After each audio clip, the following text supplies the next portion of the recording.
They say to truly understand someone, you must walk a mile in their shoes. Well, at Lexus, we designed the ES with you in mind every step of the way. From class-leading legroom to positioning the touchscreen 4 inches closer. Everything in the Lexus ES, a direct reflection of you.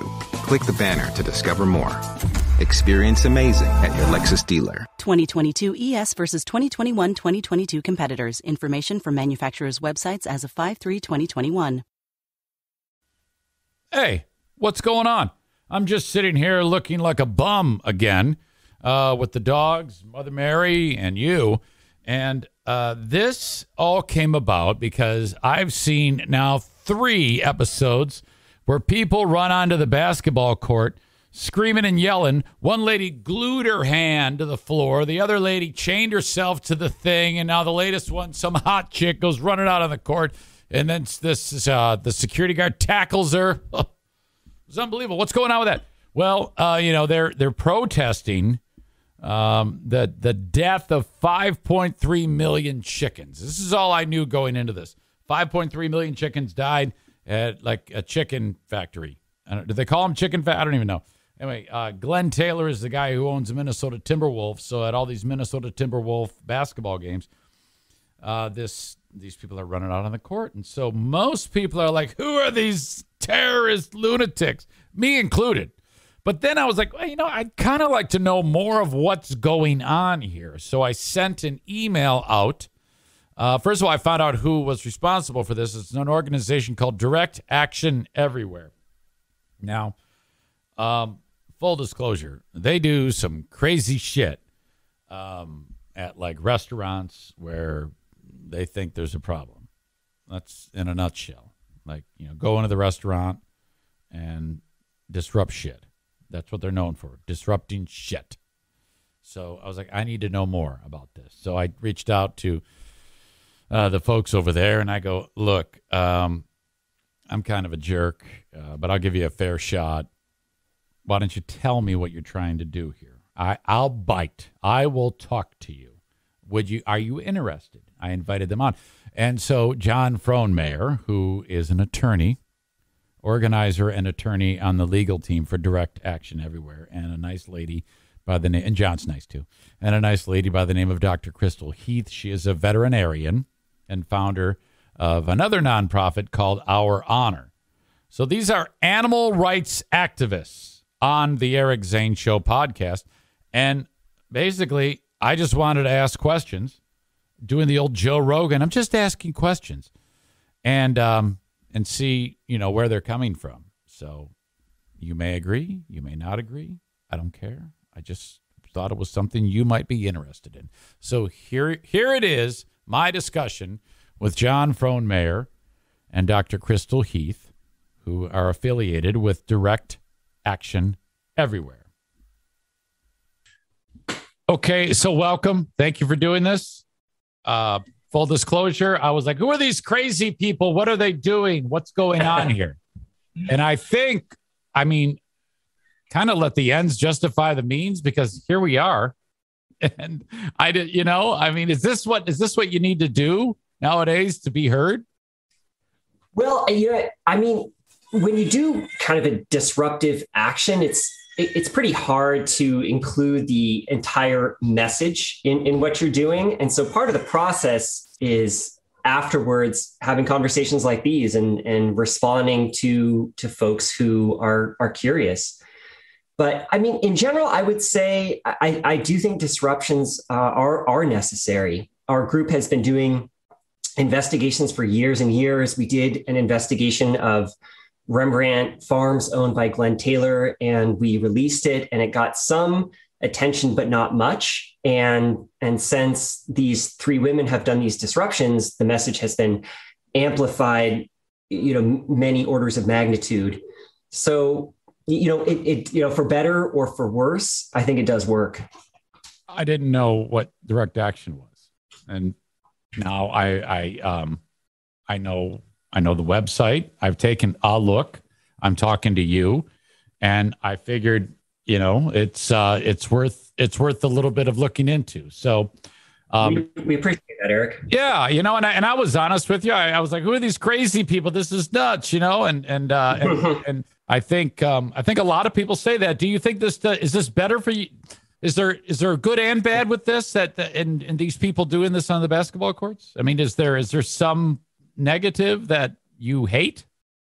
Well, Crystal, do you want to answer that? Because I know you're more ambivalent about disruptions in general. Yeah, I mean, I'm a veterinarian, but I've been trying so hard to raise awareness about ventilation shutdown. It's being used in our food system. I've had over 1,500 veterinarians sign on to Veterinarians Against Ventilation Shutdown, VAVSD.org.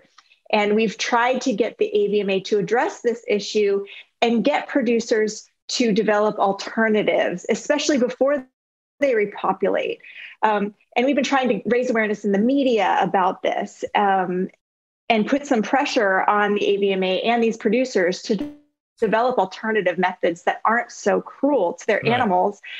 And we've been getting nowhere. And then DXE does their thing. And all of a sudden, everybody's reaching out to me and asking for interviews and wanting to learn more about ventilation shutdown and what are the alternatives and, what can we do moving forward? And we're really having these deep conversations that we weren't able to have before this crazy action took place. So, yeah, I think it's a big win, actually. So for me at home, all I hear is Glen Tayor had to euthanize or put down 5.3 million chickens because of avian bird flu. Is that part correct?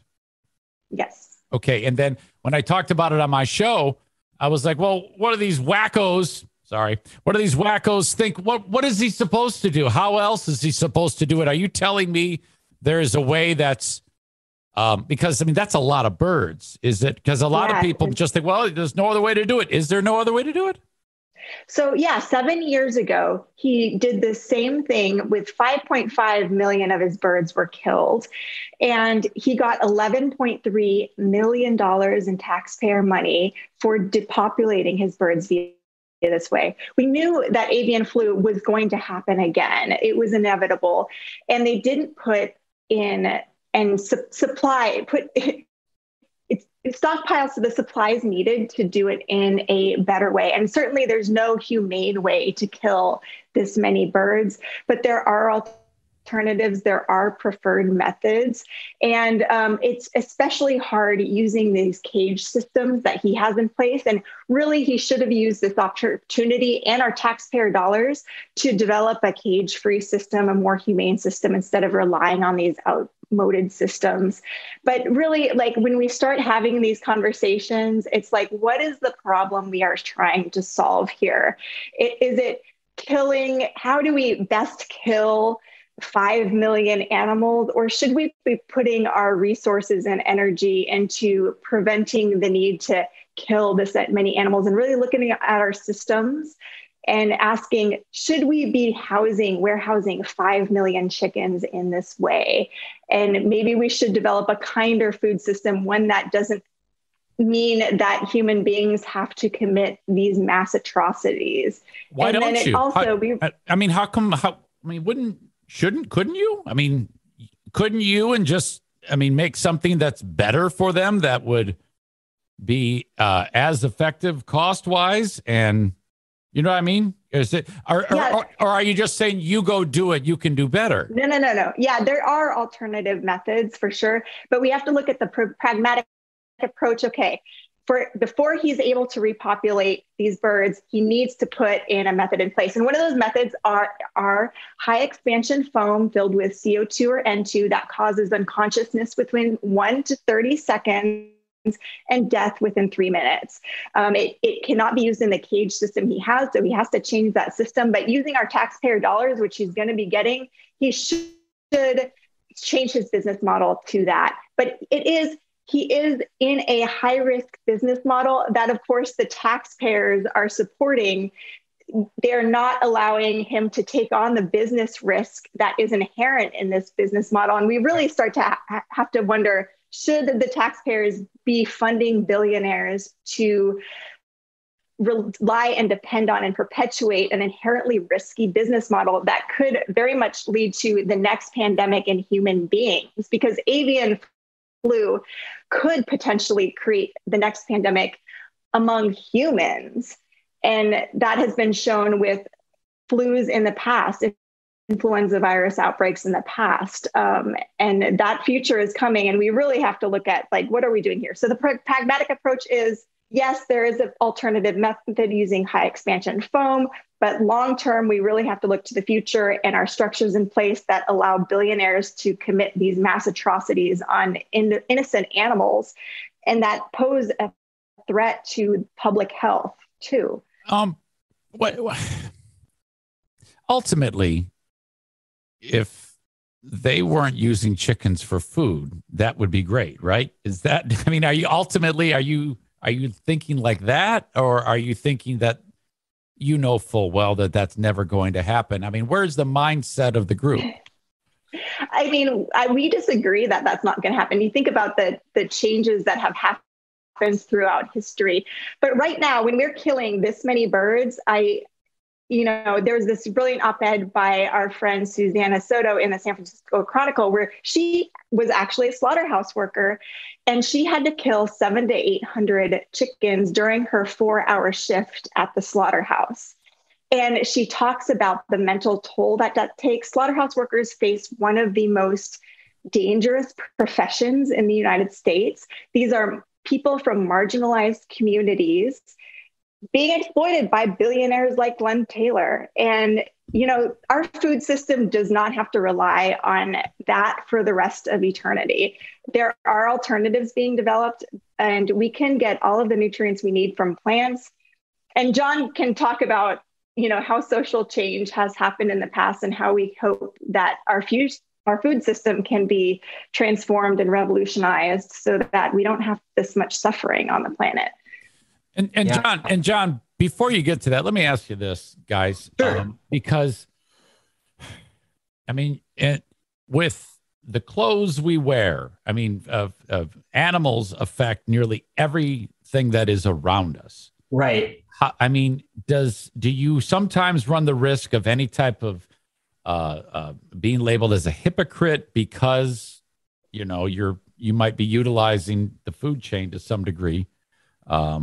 Maybe more than others, maybe less than others. But how does that play with the group? Well, yeah, I mean, Eric, that's a good question. And you're right. I am a hypocrite. I think to an extent, every single one of us is, because we were all born into this system that prior generations created that is so heavily dependent on animal exploitation. I mean, even if you don't eat any animal flesh, the fact is, when you eat kale or broccoli or spinach or anything, animals were killed in the process of creating that food.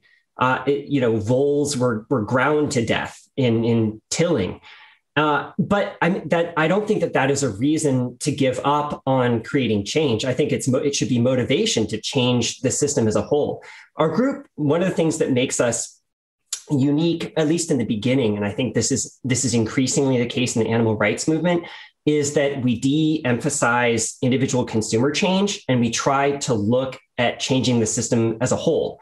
And so the big part of this protest and kind of what we have been emphasizing in our press releases, which a lot of media outlets have talked about, is what Crystal said, which is the subsidies. The fact of the matter, the fact that these companies, these mass animal exploitation facilities, can only exist because you, Eric, and me, and Crystal, and everybody who's listening to this pay for it, right? Because you've got all these birds who are crammed into these facilities together. It's an extremely chaotic environment. They're all immunosuppressed, and outbreaks are inevitable. And when they happen, and these mass killings have to happen, it doesn't affect the business, because then they just go to the USDA, which is captured by all of the major animal exploitation companies, Smithfields, Tysons, et cetera, and they get compensated for it. And so just one aspect of the system that we're trying to change is these subsidies. Because if we can stop subsidizing these industries, and we can start subsidizing plant-based, veganic, regenerative permaculture, then that change will then flow through to the consumers, and then we'll have a sustainable model. All right. A word about Vincero Collective. You know, you take a pair of sunglasses for granted or a watch, but when you hold something that's real quality, made to last, made to look great for a long, long time, you notice. Vincero Collective, a premium lifestyle brand carrying watches, sunglasses, and much more. That's what it's all about. Perfect for men or women of any style. Eye-catching modern designs to go with anything that you're wearing. I want you to go to vincerocollective.com/Zane. You'll save 15% and get free shipping for listeners of my show. Use the code Zane and you'll be good to go. vincerocollective.com/Zane. Now the watches, stainless steel, durable silicone, and Italian marble straps, surgical grade stainless steel casing with Italian marble inlay. See what I mean? Made to last. Traditional automatic and Japanese quartz movements. That all means something fantastic in the timepiece industry. The sunglasses. You're like, wait a minute. Sunglasses aren't supposed to have so much heft to them. High quality sunglasses. All lens polarized. The frames are handcrafted. And I want you to go check out the selection of watches and sunglasses at vincerocollective.com/Zane. Again, you'll save 15% and you'll get free shipping when you use the code Zane. How about this? Vincero has a 5-year guarantee and a 365-day free return policy for their products. But don't just take this knucklehead's word for it. Go check out the Google reviews. All right? Over 30,000 5-star reviews on these guys at Vincero Collective. They've been featured in Forbes, Business Insider, and Newsweek, just to name a few. Vincero Collective offers you a shopping experience you can trust. One more time to save 15% with free shipping for my listeners with code Zane. Support my show and go to VINCERO collective.com/Zane. Okay, a quick word for drizzly.com, DRIZLY.com. Okay, you're at a party. Everybody's having a great time. No one wants to leave to go make a beer run, a wine run, a liquor run, whatever it may be. You're all having too much fun, flirting with each other around the fire, having a good time. Okay, let's go to drizzly.com, pick out what we want, and before you know it, some dude is dropping it off. Oh my gosh. Why did it take so long for something as amazing as this to become available? You can also go to the Drizzly app or drizzly.com, DRIZLY.com, and send a gift to someone. That's awesome too. Drizzly, the most convenient way to buy beer, wine, and spirits with delivery to your doorstep in under 60 minutes. It's the #1 app for alcohol delivery. That's DRIZLY.com. Drizzly's giving every new customer $5 off their first order. Just use the promo code FAST5, FAST, the number 5, at checkout. Convenience of home delivery in under 60 minutes. Get it when you need it. It's a great gift as well.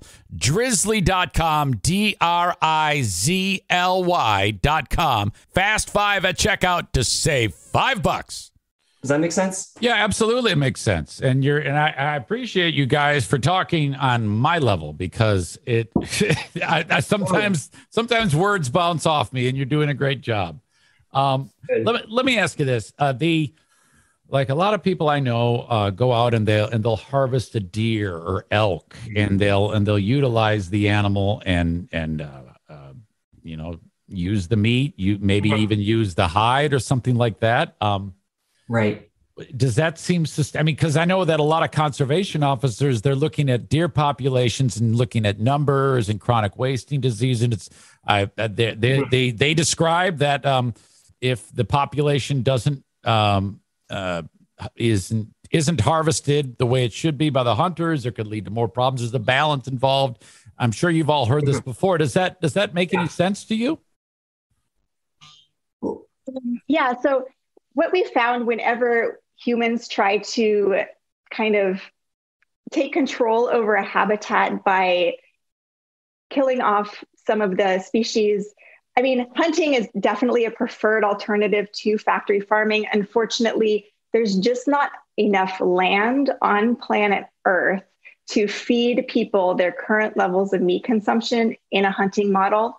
But another problem with hunting is usually when you hunt, you end up killing off kind of the older animals who really help preserve an ecosystem.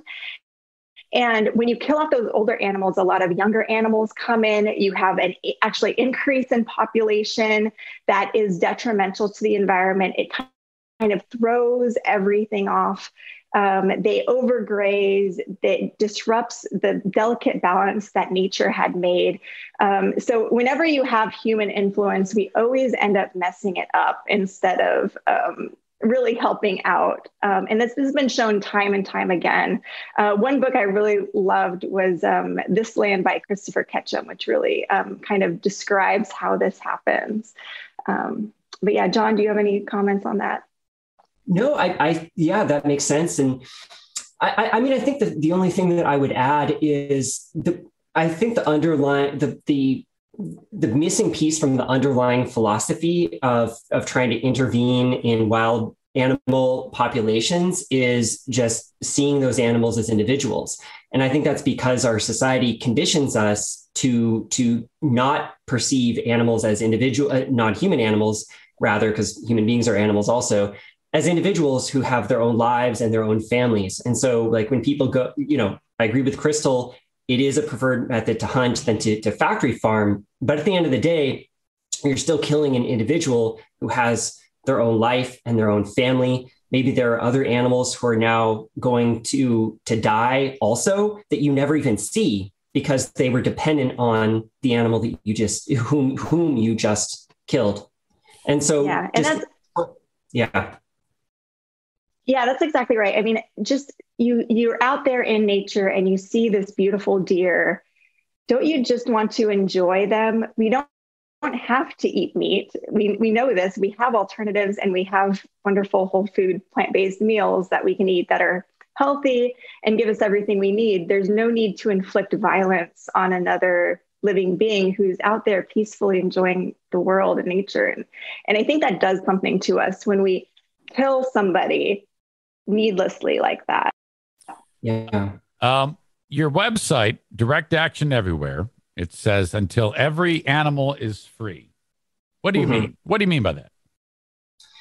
What it means is we're trying to create a world where it's the norm that people treat animals with compassion and that we don't exploit animals. We don't confine them. We don't mutilate them. We don't kill them. We don't take them away from their babies or their mothers. And we have like a mutualistic relationship with non-human animals.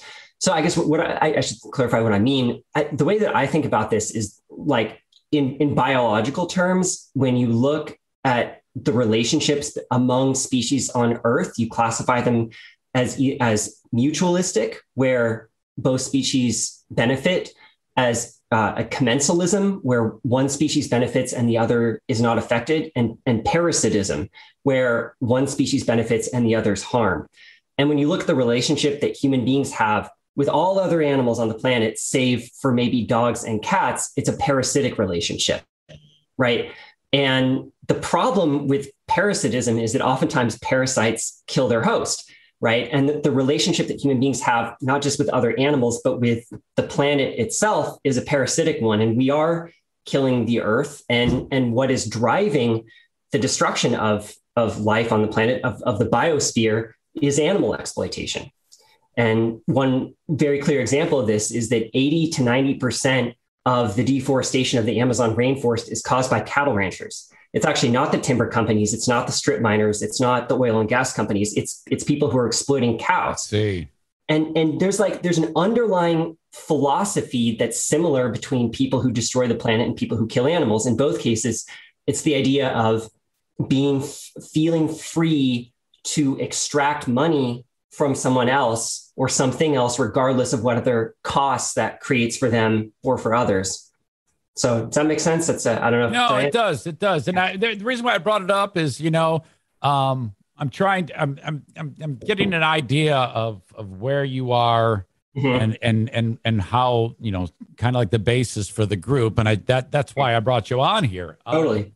And when I saw till all the animals are free, I'm sorry, I'm screwing that up. Until every animal is free.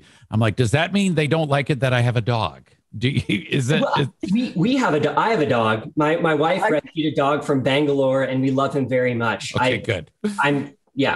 Because no. there are people who don't like it that someone has a dog, and that does exist. So that's kind of what I wanted to get at. Now, also on your website, you said that you guys don't have anything to do with violence. Correct. And the lady glued her hand on there, which, did her hand actually stick on the court? You know what I mean? Because they put because they got her out of there quickly, and then the second lady chained herself. It's funny because I watched the first lady put her hand on the court, and I was on this show. I said they're doing it all wrong. Someone needs to chain themselves to the thing. And then someone sent me an email and said you called it because you made it happen. But whatever. Okay, now this third lady, great idea. She jumped right over Glen Tayor, and she didn't really make any contact or anything like that. But is this starting to get more heated? Do you think? Is there? I mean, and there was a security guard right next to her, and he had his eye on her. That's why he was so. I mean, he knew it. I mean, what's next for you guys? Are you getting? I mean, you with John with legal counsel? Are they going to pick your brain? Say, hey, what do you think? Well, I mean, we I think some like nonviolent doesn't necessarily mean that we're nice all the time and that we're not sometimes a huge pain in the ass. I think we do these things, because we're trying to achieve an objective on behalf of beings we feel are being victimized. But I think there is a clear. But I mean, I think that we all have an idea of what like a violent movement looks like. And that's not who we are. That's not the way that we want to go about creating change in the world. Right. Because I mean, we want our tactics to reflect the world that we ultimately want to create. And the world we want to create is a nonviolent world, one where people don't hurt other human beings, in addition to not hurting the environment or other animals. Did you know any of those three ladies? Yeah, I know all of them. I've been friends with them for years. So is it like you wake up and check your phone? You're like, uh-oh, something else has happened. A little bit. Yeah. I mean, when I was pretty surprised. I had no idea that this was in the works, and I was like, okay, all right, we're doing it. So I'm going to jump on Twitter and start explaining what's going on and talking about what's going on with animals. Okay. That's Bruce behind me. He's a French bulldog. He's sound asleep. It's night time. Oh, sweetie. I got another one over here and there's two more in the back. We got cats, 4 dogs, 2 cats. Can you believe that? Wow. We're all about it. Okay. Great. Well, I wanted to, I honestly, I would say most of the people that would have started this interview would have been like, boy, what's Eric getting himself into? But I was just curious. I just wanted to hear exactly where you were coming from. I thought that was fair to do that. And no, I'm glad I did it. I can't say that I'm going to, do anything about it. I don't feel compelled to do that right now, but I wanted to at least hear it from you to hear exactly what is going on here, Well, I would say you've already done something. I mean, simply giving this opportunity to have an in-depth discussion is really helpful. I think it's probably answering a lot of questions that people have. And our hope is that people will listen to these interviews and maybe they, like you said, maybe they don't immediately take action, but at least it'll make them more skeptical next time a government official says we need to bail out this industry or something. DirectActionEverywhere.com, and all the information will be in the links of the interview if people want to check out and see for themselves and talk to you and do whatever they want to do. So there you go. I thank you guys so much for spending time. Okay. All right. All right. Have a good week. You too. Take care. Bye-bye. You like jazz. Your passenger likes country. You settle on blues. This is the only kind of compromise you can expect inside a Lexus hybrid vehicle. That's because a Lexus hybrid is designed to go beyond compromise. Go far without having to recharge. Go fast with a formidable gasoline-electric powertrain. Go with all the luxury of a Lexus. So, if you ever find yourself compromising in a Lexus hybrid, it won't be our fault. Click the banner to discover more. Lexus. Experience amazing.